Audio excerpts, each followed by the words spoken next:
പത്തനംതിട്ടയിൽ അജ്ഞാതർ വീടിന് തീയിട്ടു. വടശ്ശേരിക്കര പേഴുംപാറയിൽ 17 ഏക്കർ കോളനിയിലെ പൊന്നമ്മയുടെ വീടിനാണ് തീയിട്ടത്. വീട്ടുമുറ്റത്തിരുന്ന ബൈക്കും കത്തി നശിച്ചു. പട്ടിയുടെ കുര കേട്ടോണ്ടാണ് ഞാൻ ഉണർന്ന് പിന്നെ ഒരു മണിയായപ്പോഴാണ് ഈ ശബ്ദം കേൾക്കുന്നത്. പിന്നെ അത് ഒരു 2 മണിയൊക്കെ ആയപ്പോൾ പട്ടിയുടെ കുര അങ്ങ് നിന്ന് ഒരു വെളിച്ചം റൂമിലേക്ക് വന്നു. അപ്പം ഞാനിങ്ങനെ കതക് ജനൽ തുറന്ന് നോക്കിയപ്പോൾ ഇങ്ങനെ തീ ആളി കത്തുന്നത് കണ്ടു. അപ്പോൾ അവിടെ ഇരുന്ന ബൈക്ക് കത്തി തീ അങ്ങ് ആളി പടരുകയായിരുന്നു. പിന്നെ ഉടനെ എല്ലാവരും കൂടെ കൂടി തീ വെള്ളമൊഴിച്ച് കെടുത്തുകയും പിന്നെ ഫയർഫോഴ്സ് തീ കെടാതെ പിന്നെയും തീ പുകയെന്ന് കണ്ടുകൊണ്ട് ഫയർഫോഴ്സിനെ വിളിച്ചു. ഫയർഫോഴ്സ് രാത്രി തന്നെ ഉടൻ തന്നെ ഫയർഫോഴ്സുകാർ വന്നു, വെള്ളമെല്ലാം ഒഴിച്ച് തീ കെടുത്തി.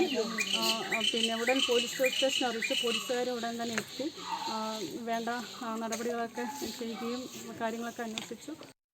പ്രവീൺ പുരുഷോത്തമൻ വിശദാംശങ്ങളുമായി. പ്രവീൺ, മുൻവൈരാഗ്യമാണോ, എന്താണ് പോലീസ് പറയുന്നത്? നികേഷ്, ഈ സംഭവം നടന്നപ്പോൾ വീട്ടിൽ ആരും ഉണ്ടായിരുന്നില്ല. അത് ഏതായാലും ആശ്വാസകരമാണ്. ഈ വീട്ടിൽ പൊന്നമ്മ എന്ന സ്ത്രീയാണ് താമസിച്ചിരുന്നത്. പത്തനംതിട്ട വടശ്ശേരിക്കരയ്ക്ക് സമീപം പേഴുംപാറയിൽ 17 ഏക്കർ കോളനിയിലാണ് ഇന്നലെ രാത്രി 1 മണിക്ക് വീടിന് തീ പിടിച്ചത്. അയൽവാസികളാണ് ഈ സംഭവം ആദ്യം അറിഞ്ഞത്. അവർ ഓടിയെത്തി ആദ്യം തീയണയ്ക്കാൻ ശ്രമിച്ചു. പിന്നീട് ഫയർഫോഴ്സിനെ വിളിച്ചു വരുത്തിയാണ് പൂർണ്ണമായും തീയണച്ചത്. വീടിനകത്തുണ്ടായിരുന്ന സാധന സാമഗ്രികളെല്ലാം നശിച്ചിട്ടുണ്ട്. ഒപ്പം വീട്ടുമുറ്റത്തിരുന്ന ഒരു ബൈക്കും പൂർണ്ണമായും കത്തി നശിച്ചു.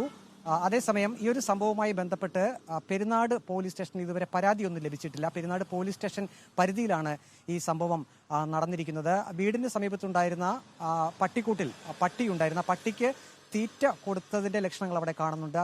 തീറ്റയുടെ അവശിഷ്ടങ്ങളൊക്കെ അവിടെ കിടപ്പുണ്ട്. അതിനുശേഷമാണ് രാത്രി 1 മണിയോടുകൂടി ഈ വീട്ടിൽ തീപിടുത്തം നടന്നതെന്നാണ് കരുതുന്നത്.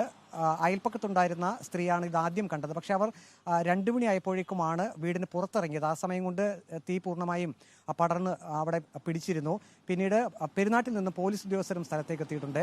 ഈ വീട്ടിൽ ഉണ്ടായിരുന്ന ഗൃഹനാഥന്റെ ഒരു കാർ നേരത്തെ ഏതാനും മാസങ്ങൾക്ക് മുമ്പ് കത്തി നശിച്ചിരുന്നു. അത് ഇലക്ട്രിക് ഷോർട്ട് സർക്യൂട്ട് ആണ് എന്നൊരു പ്രാഥമിക നിഗമനത്തിലായിരുന്നു പോലീസ് ഉണ്ടായിരുന്നത്. ഏതായാലും ഈ ഒരു സംഭവത്തിൽ ദുരൂഹതയുണ്ടോ എന്ന് പോലീസ് സംശയിക്കുന്നുണ്ട്.